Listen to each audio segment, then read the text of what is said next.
안녕하십니까. 공장장 권한대행 이정열입니다. 여론조사 많이 하죠. 뉴스도 많이 나오고 소식도 많이 나옵니다.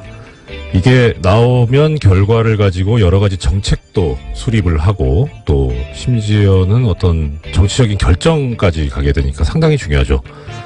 그래서 그 결과를 얻을 때는 정확한 결과가 나올 수 있도록 아주 객관적이고 공정한 질문을 해야 합니다. 그러니까 답을 미리 내놓고 이런 답을 유도하는 그런 식의 질문을 하면 안 된다는 거죠. 그런데 어제 나온 미디어오늘 기사가 눈에 하나 띕니다.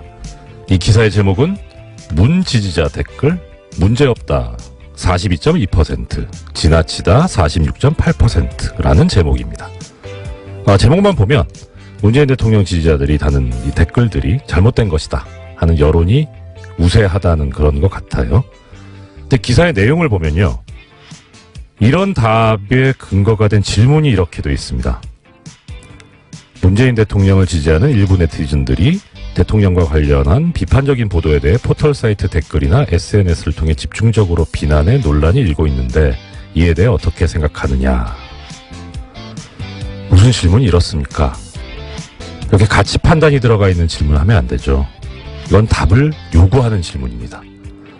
이런 질문을 가지고 하는 여론조사가 가능하다면 이런 질문도 가능하지 않겠습니까?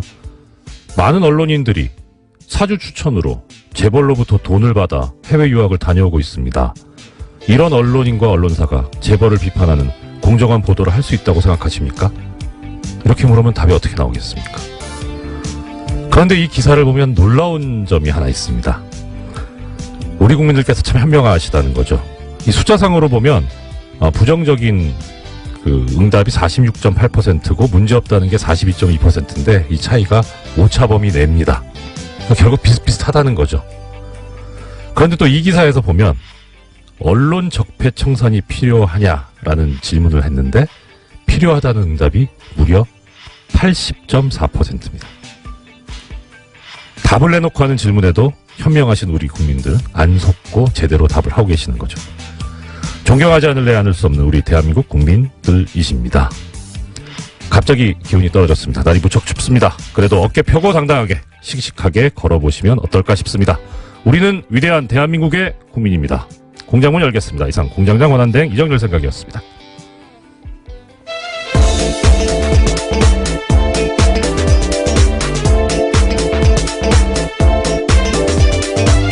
시사인의 김은지입니다. 장자연 씨 사건 전문기자. 언제부터 제가 그렇게 된지는 조금 당황스러운데요. 예, 열심히 취재하라는 뜻으로 알겠습니다. 예. 예. 어제 저 화제 중에 하나가 요즘 저 뉴스공장 관련된 분들 거의 실시간 검색어에 많이 올라가셨어요. 근데 특히 장자연 씨. 네, 그렇죠. 어제 하루 종일 실시간 검색어였는데요. 네. 관련해서 청와대 청원 게시판에는 어제 하루만 해도 1000건 넘는 게시글이 올라왔다라고 합니다. 1000분이 동의를 했다는 게 아니라 1000건? 예, 그래서 글 자체가 1000건이 올라온 건데요. 이야. 특히 유력 인사에 대한 수사가 제대로 이루어졌는지에 대해서 규명해야 된다라는 네네. 목소리 커지고 있어서요. 예. 검찰 과거사위에서는 오는 1월 안에 장치 사건에 대해서 재수사 여부를 결정한다라고 합니다. 아니, 이 정도면 뭐 결정하셔야 되는 거 아닌가 싶은데요. 그런데 1000건이면 어떻게 보면 많다고도 볼 수 있지만 이거는 한 군데에 좀 집중해서 몰아야 되지 않을까 싶기도 한데요. 뭐 청와대 답을 나오려면요 20만 명 이상이 분. 지금 네. 해야 돼서요. 예. 뭐 그것이 아니더라도 어쨌거나 검찰 과거사위가 이 사건 자체를 재수사할지에 대해서 검토한다고 하니까 네. 어떻게 여론이 움직일지도 중요한 부분일 것 같습니다. 제 생각에는 이 장자연 씨 사건 전문 기자이신 왜 얼마 전에 네, 어쩌다가 계속 그렇게 됐습니다. 유시춘 전 장관께서 저기 청와대 청원 게시판에 글을 올리셨잖아요. 예, 유시민 전 장관이요. 유시친 선생님은 좀 이따가 너무 나오시죠. 좋아서. 예. 죄송합니다. 예. 유시민 전 장관께서 올려가지고 상당히 많은 호응을 얻으셨는데 그런 이제 전문가 분이 하시니까 많이 알려진 또 이제 말하는 네임드 분이 하시면 많이 좀 나온다. 네임드이신 우리 김은지 기자께서 청원 한번 하시면 어떨까요? 제가 네임드도 아닌 뿐만이라요. 예, 기자는 뭐 기사로서 이렇게 또 보여드려야 되니까 열심히 취재하라는 격려를 알겠습니다. 김 기자님, 진짜, 우리 되게, 사적인 친분은 별로 없지만, 여기서 이렇게 뵙는데, 정말 존경스러워요. 갑자기 왜 이러시니까. 맞습니다. 제가 여러 가지 단점을 가지고 있는데, 가장 큰 단점이 거짓말을 못하는 단점을 가지고 있습니다. 자, 오늘, 이제, 소식 전해주십시오. 네, 다스는 누구 겁니까? 라는 질문 뉴스공장에서 계속 던지고 있는데요. 이 답을 찾기 위해서 검찰이 본격적인 수사에 들어갔습니다. 검찰 수사는 투트랙으로 진행되는데요. 어제 서울 동부지검에서 출범한 수사팀 같은 경우에는 120억 원대 다스 비자금 조성 의혹을 수사합니다. 참여연대는 지난 7일에 신원불상의 다스 실소유주가 120억 원의 비자금을 조성했다라고 고발한 바가 있는데요. 또한 관련 의혹을 수사했던 정호영 전 특검 같은 경우에도 고발당했습니다. 이 사건은 공소시효가 50여일 남아 있습니다. 또 다른 갈래는 다스의 140억 원 투자금 반환 소송에 청와대가 개입했는지에 대한 서울중앙지검의 수사인데요. 검찰은 최근에 청와대 행정관 조사했고요. 또 어제는 관련 문건 폭로했던 시사인의 주진우 기자 참고인으로 조사했습니다. 이 사건은 검찰이 2020년까지 공소시효 있다라고 판단하고 있습니다. 네. 자, 이 장자연 씨 사건 전문이 김은지 기자님이시라면 또 이 다스 전문은 우리 또 뉴스공장 아니겠습니까? 예, 이 뉴스공장이 제기한 문제 여기에 대해서 이제 공권력이 움직이고 있다. 그리고 또 한편으로 이건 좀 약간 가벼운 얘기인데 그 시사인 주진우 기자 정통 시사주간지 시사인의 주진우 기자 어제 참고인으로 출석을 하면서 자료를 이제 전달했다는 거잖아요. 네, 그 분홍 보따리 들고 나왔습니다. 예, 그 보자기에 싸가지고 가는데 그 표정이 제가 그동안 주진우 기자 보면서 맞닥뜨렸던 표정 중에 제일 행복하고 편안한 표정이었어요. 그래서 이 뭐 기자님들께서 취재하시고 기사를 쓰시면서 어떤 보람을 느끼고 하시겠지만 또 그런 것이 이렇게 결실을 맺어간다라고 하는 것도 상당한 뿌듯함을 느끼실 수 있겠다 싶더라고요. 네, 뉴스공장에도 가끔 들고 왔던 그 보따리인데요. 그 내용들이 이제 검찰에도 참고 자료로 내게 된 겁니다. 네, 항상 선도적으로 움직이는 뉴스공장 정말 훌륭합니다. 제가 공장장 권한 대행이긴 하지만, 네, 근데 정말 참 존경스러운 또 방송이죠. 자, 그러면 이제 다스는 누구 겁니까? 거의 다 모르시는 분은 거의 없는데, 그런데 이제 엊그제 이 고발을 제기했던 참여연대 측에서 안진건 사무처장이 나와가지고 그런 얘기를 했습니다. 아까 김 기자님께서 신원불상이라고 하셨는데, 네, 그렇죠. 성명불상자라고 하면서 예. 이 성명불상자가 누구인지를 검찰이 한번 맞춰보세요라고 하는 그런 의미라고 이렇게 말씀을 하셨으니까, 그러면 누구나 거의 다 짐작하고 있는 그분에 관해서는 어떤 반응이 있는지. 네, 관련된 뉴스가 어제 MBC가 보도했는데요. 네네. 미국에서 다스의 하청 용역업체를 운영하고 있는 김아부개 씨의 인터뷰를 인용했습니다. 네. 인터뷰를 보면요. 2014년 9월 달에 이명박 전 대통령이 엘레베마주 몽고베리에 있는 다스에 들렀다라는 겁니다. 이 지역에선 다들 알고 있다라고 하는데요. 그 사람의 멘트에 따르면 이렇습니다. 자기 다스 보고 싶으니까 온 거다. 대통령 때는 못 오고 차려도 온 거 보고 싶은 거예요. 라는 건데요. 자기 다스. 네, 그분의 인터뷰 네. 말입니다. 그래서 플로리다에 가기 전에 애틀란타에서 며칠 머물렀는데 그때 이명박 전 대통령이 차 타고 서너 시간 거리에 있는 다스 미국 법인에 조용히 갔다라는 겁니다. 당시 미국 법인의 등기이사 3명인데요. 네. 그중에 한 사람이 이명박 전 대통령의 아들인 이시영 씨입니다. 참. 이 정도 되면, 그리고 좀 더, 말씀. 네, 이런 멘트도 있습니다. 자기 아빠 놓고서 이 사람 너희 아빠 맞니? 라고 묻는 거랑 똑같은 질문이다고요. 다스가 그 정도 수준이다라고 해당 하청 용역업체 김아무개 씨가 이야기했습니다. 자기 아빠 놓고서 이 사람 너희 아빠 맞냐? 홍길동도 아닌데. 참. 그 정도로 명백하다는 말씀이신 거죠. 예. 자, 이제 이게 어떻게 객관적인 증거로 만들어진다는 표현이 좀 부적절할 것 같습니다. 어떻게 객관적인 증거로 확립이 돼서 실제 법정에서 유죄 판결까지 이끌어낼 수 있을 정도로 이 전문가들이 또 역할을 충분히 해주셔야 할 텐데요. 정말 이렇게 이 비전문가들 일반인들이 이렇게 많이 자료와 정보를 제공해 주고 있으니까 당연히 올바르고 실체적 진실에 맞는 결과가 나오지 않을까. 이건 기대해봐도 좋을 것 같습니다. 또 다른 소식은요? 네, 이건희 삼성전자 회장의 차명 계좌가 또 발견됐다라는 MBC 보도가 있는데요. 사정당국 관계자의 발언을 인용했습니다. 네네. 최근 삼성 이건희 회장의 차명 계좌에서 2천억 원 규모의 비자금을 추가로 발견했다라는 건데요. 이 관계자에 따르면 추가 비자금은 은행의 예금 계좌가 아닌 주식 계좌 20여 개가 흩어져 있고 이 회장이 아니라 삼성의 전현직 임직원 명의였다라는 겁니다. 이 같은 경우에는요, 지난 5월 달에 유명 인테리어 업체에 대한 경찰의 압수수색 때문에 드러나게 된 건데, 네네. 이건희 회장의 비자금 다시 한번 물망에 오르게 된 겁니다. 아니, 어떻게 하다가 다른 거 뒤지다가 이게 나오게 됩니까? 네, 계속해서 세금 탈루 문제가 있었는데요. 이와 아, 관련해서 시공 이력과 고객 잔고를 뒤지다 보니까 거기까지 가게 된 거다라고 합니다. 여기 이 업체는 그러면은 고객이 삼성이었다는 겁니까? 네, 그렇죠. 야, 부럽다. 네. 예, 물론 당시에는 이 회장 자신도 가족도 아닌 제3자의 수상한 이름이 있었다라고 하는데요. 네. 찾아가다 보니까 네. 이건희 회장 쪽이었다라는 겁니다. 그럼 이분은 몰랐을 수도 있겠네요. 그건 그렇고. 자, 그러면 우리가 이제 약간 궁금해하는 거는 그거죠.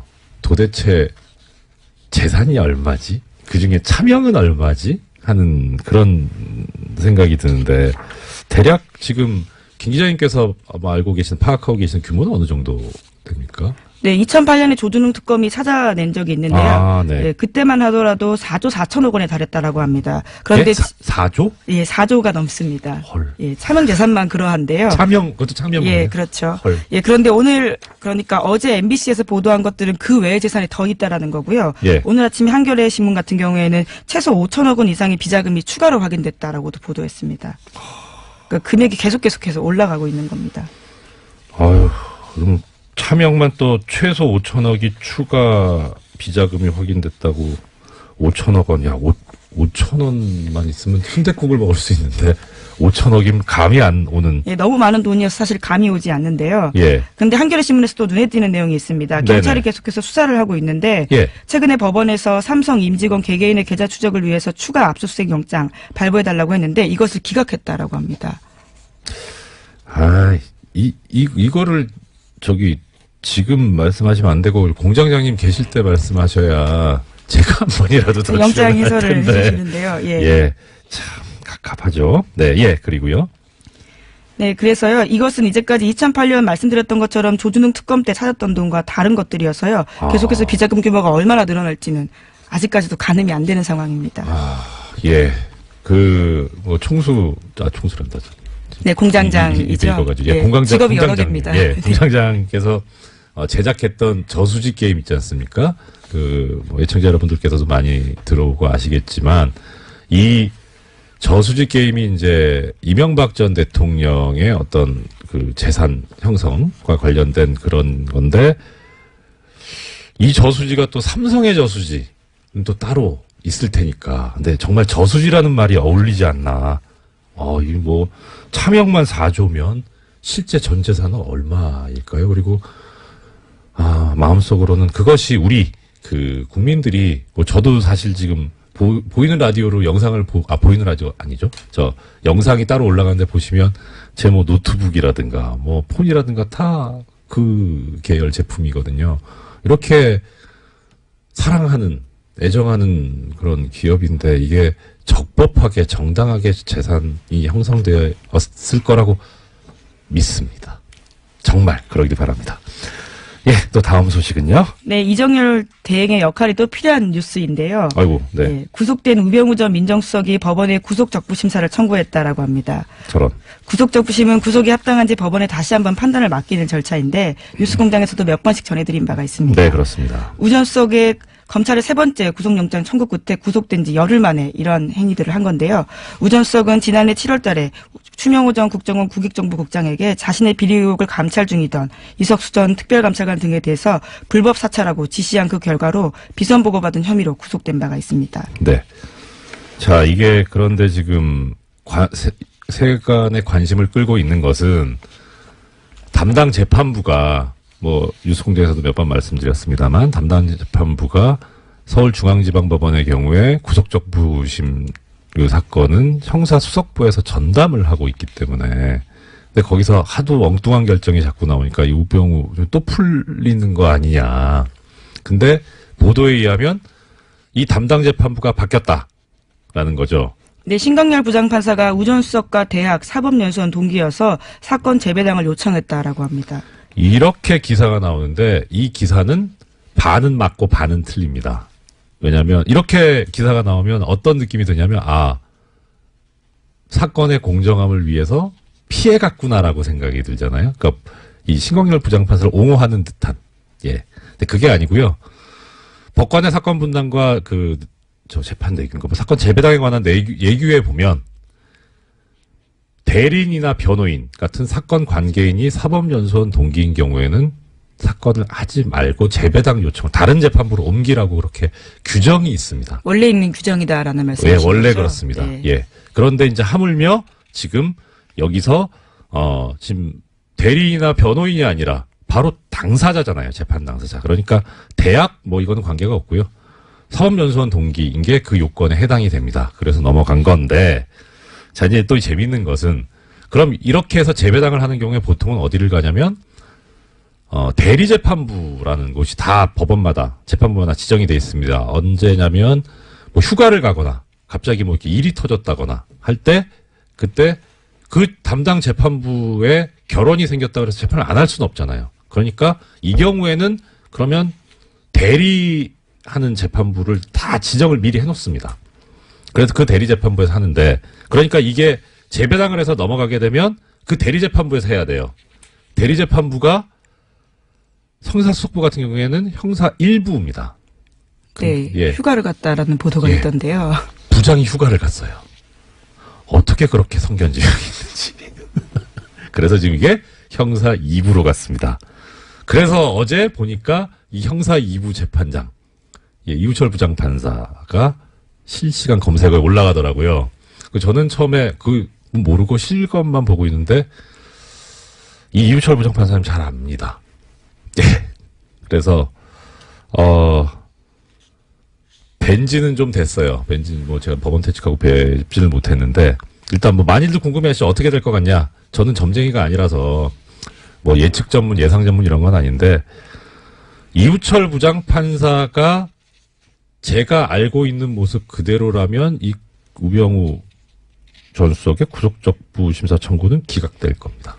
이분은 스타일이 정말 법대로 합니다. 그리고 법대로 하는데 그게 어떤 형태로 나타나냐면 개인의 자유와 권리 이쪽을 가급적 많이 보장하고 옹호하는 쪽인데요. 싫어하는 게 뭐냐면 권력을 사적으로 쓰는 겁니다. 지금 우병우 전 수석 같은 경우에는 그런 얘기 나오잖아요. 민정수석으로서의 권한을 사적으로 이용해서 자신을 사찰하는 사람을 역사찰하는 거잖아요. 그렇기 때문에 상당히 근데 문제는 뵌지 좀 돼서 그 이후에 혹시 생각이 바뀌었을까 하는 걱정이 있습니다. 아무튼 사실 이게 사법 신뢰도를 저하하는 발언이어가지고 좀 조심스럽긴 한데요. 현실이긴 하니까 어쩔 수 없다고 말씀을 드리는데 대진운이라는 게 있어요. 재판도요. 그러니까 이게 이게 가급적 이거 고귀한 품격 있는 방송에서 이런 용어 쓰면 안 되는데 재판부 운빨. 제가 본 중에 재판부 운빨이 제일 좋았던 분이 김용판 전 서울지방경찰청장입니다. 그쪽 계열만 잘 타고 갔어요. 네, 2012년에 대선 개입 혐의로 재판을 받은 바가 있죠. 올무죄 나왔죠. 근데 정말 어떻게 이런 진짜 운이 정말. 네, 그리고 나서 출마 선언까지 했었죠. 그렇죠. 경선을 통과하지 못했었습니다. 그랬었죠. 그런데 이제 이 재판부 운빨이 안 좋은 분 중에 또 한 분이 제가 기억하는 두 분인데요. 한명숙 전 총리, 그다음에 정봉주 전 의원. 정말 재판부 운빨이 안 좋았습니다. 자, 그런데 지금 여기서 보면 우병우 전 수석도 재판부 운빨이 그렇게 좋아 보이진 않는다. 네, 오늘 구속적부심 열리는데요. 네. 그 결과에 따라서 내일 다시 제가 내일 출연하냐 못하냐까지 나오네요. 네. 알겠습니다. 네, 게다가 또 조윤선 전 장관 같은 경우에도요. 오늘 영장 실질 심사가 있습니다. 내일 한꺼번에 해석을 좀 해주셔야 될 것 같아요. 큰일 났네요. 저 오프닝 써야 되는데. 네, 공장장처럼 셀프 미니 인터뷰를 하시는 방법도 있습니다. 알겠습니다. 예, 다음 소식이요. 네, 검찰이 2013년에서 2014년 국방부의 국군사이버사령부 정치관여 의혹 관련해서요, 수사가 축소 또는 은폐됐다라는 정황을 포착하고요, 본격 수사에 착수했다라는 경향신문 보도입니다. 검찰 안팎에서는 유모 전 국방부 정책실장이 당시 국방부의 부실 조사를 주도했다라고 보는 것으로 전해진다고 합니다. 참, 이 군 문제는 접근하기가 쉽지가 않은데 계속 이렇게 나오는데, 예. 어떻든 지금, 이 얘기는 김관진 전 국방부 장관이 새 혐의로 조사를 받을 수 있다. 이게 상당히 희망적인, 얘기 아닐까 싶네요. 예, 그 가능성이 커지고 있다라고요. 오늘 네. 아침 경향신문이 보도했습니다. 네.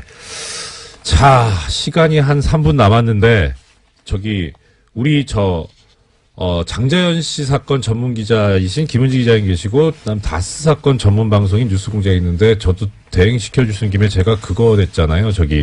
삼성 언론장학생 전문이 얼떨결에 돼버렸는데, 그 말씀 오늘 드려야지, 안 그러면 애청자님들한테 혼날 것 같습니다. 약속을 해서요. 지금,